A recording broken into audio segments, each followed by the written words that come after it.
Salam sejahtera, terima kasih karena bersama dengan saya di Nazilin Unity Channel. Hari ini kita nak bacakan ulasan tentang kekalahan PKR dan juga calon Pakatan Harapan di Sungai Bakap. Ulasan ini ditulis oleh Hasan Abdul Karim, ahli Parlimen Pasir Gudang daripada PKR sendiri. Saya tertarik dengan ulasan beliau bertajuk, dipetik daripada Malaysia Kini, PKR ada 3 tahun sebelum Anwar terima nasib Sunak. Apa nasib Sunak? Kita baca. Ada hikmahnya PKR yang mewakili Pakatan Harapan PH kalah dalam pilihan raya kecil PRK Sungai Bakap.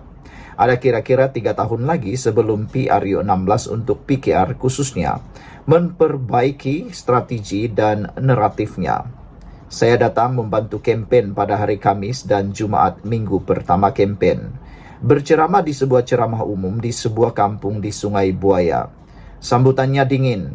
Kami berceramah di hadapan penyokong sendiri dari PH, terutamanya orang PKR, anggota PKR. Hampir semuanya orang luar, bukan penduduk tempatan, bukan pengundi. Saya cuba menyokong calon PH dan menyokong kerajaan perpaduan dalam isu pelaksanaan subsidi diesel bersasar. Ceramah saya hambar. Saya lihat penyokong PH sendiri pun kelihatan defensif dalam isu subsidi diesel itu. Saya lihat PKR kalah di Sungai Bakap dalam isu naratif nasional.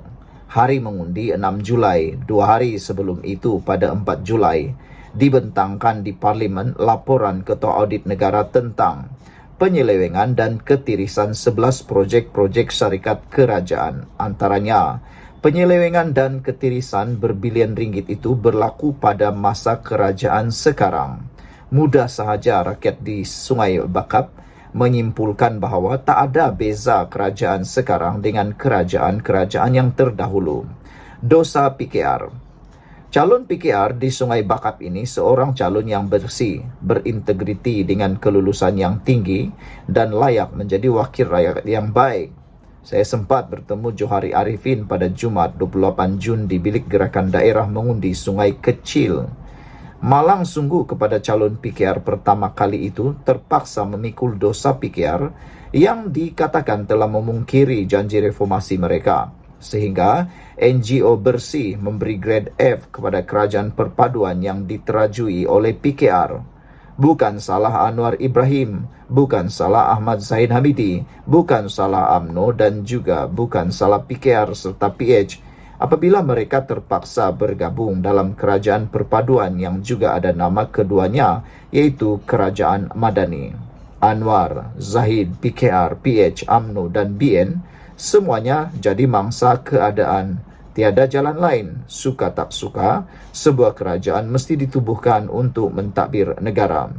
Tetapi bagi ramai rakyat, baik Melayu atau bukan Melayu, sama ada masyarakat Islam atau bukan Islam, mereka beranggapan gabungan di dalam kerajaan perpaduan walaupun pragmatik, tetapi mereka menganggap ia adalah perubahan politik yang songsang. Jadi, tidak hairan jika pengundi-pengundi di saluran 5, 6 dan 7 yang terdiri pengundi-pengundi di PRK Sungai Bakap menolak calon PKR dari Pakatan Harapan yang mewakili kerajaan perpaduan. Jelas sekali bahawa PKR dan PH kalah di Sungai Bakap kerana isu ekonomi. Isu subsidi diesel. Najib Razak, Perdana Menteri yang ke-6, kalah dalam PRU14 pada Mei 2018 kerana isu GST dan 1MDB. Kali ini di PRK Sungai Bakap, PKR dan PH yang mewakili kerajaan persekutuan kalah dengan isu pelaksanaan subsidi bersasar diesel.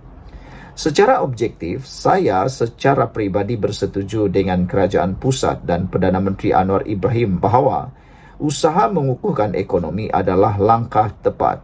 Pelaksanaan subsidi diesel secara bersasar walaupun tidak popular tetapi adalah dasar yang betul dan bertanggungjawab. Tetapi penerimaan rakyat termasuk di Sungai Bakap dalam isu diesel tersebut sangat merugikan calon PKR. Rakyat marah kerana kenaikan harga diesel menyebabkan kenaikan harga barangan yang lain, menjadikan kos sara hidup semakin tinggi. Naratif politik pun tidak begitu baik apabila subsidi diesel ditarik balik. Sebahagiannya selepas langkah kerajaan menaikkan cukai SST dari 6% kepada 8% bagi sesetengah barang. Fitrah rakyat di mana-mana negara sekalipun, mereka tak suka jika subsidi untuk rakyat dikurangkan atau dihapuskan atau cukai dinaikkan. Dasar-dasar mengenai cukai dan subsidi ini diputuskan di Putrajaya. Tetapi kesan yang terpaksa dipikul ialah kekalahan calon PKR di Sungai Bakap.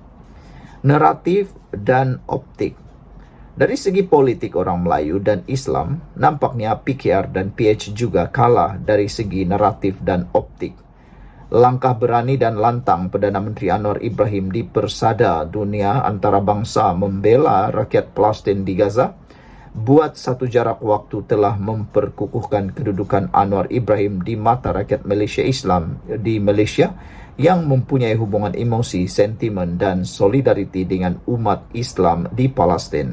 Namun, ia mula runtuh dan lebur apabila Anwar yang juga Menteri Kewangan Malaysia serta pengerusi Khazanah Nasional telah bersetuju menjual sebahagian saham MAHB kepada syarikat GIP dari Amerika Syarikat yang dikuasai oleh BlackRock, sebuah syarikat pelaburan antarabangsa Amerika Syarikat yang kuat menyokong kerajaan Zionis Israel yang melancarkan pembunuhan beramai-ramai rakyat Palestin di Gaza. Dengan pelbagai sebab dan antaranya seperti apa yang saya senaraikan di atas, nama mungkin menjadi alasan mengapa calon PKR tewas di Sungai Bakap. Jika kerajaan perpaduan sekarang khususnya PKR dan PH tidak membina naratif nasional yang betul, bukan sekadar bercakap sahaja tetapi dengan perbuatan di mana rakyat boleh melihat di atas meja rumah mereka sudah ada beras putih tempatan yang mampu dibeli dengan harga berpatutan dan kos sara hidup seharian semakin ringan dan mudah sehingga rakyat boleh menarik nafas lega.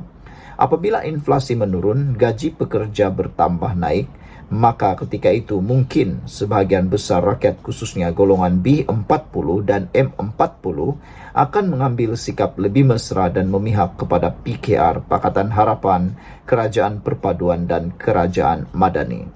PKR khususnya ada masa tak sampai 3 tahun sahaja lagi untuk mengelakkan Perdana Menteri Anwar Ibrahim menerima nasib yang sama seperti Perdana Menteri Rishi Sunak di United Kingdom yang tewas dalam pilihan raya pada Jumaat 5 Julai lalu.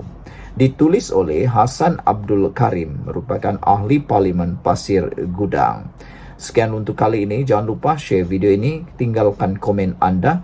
Malaysia kita punya, kita jaga sama-sama, cintai Malaysiaku. Bye-bye.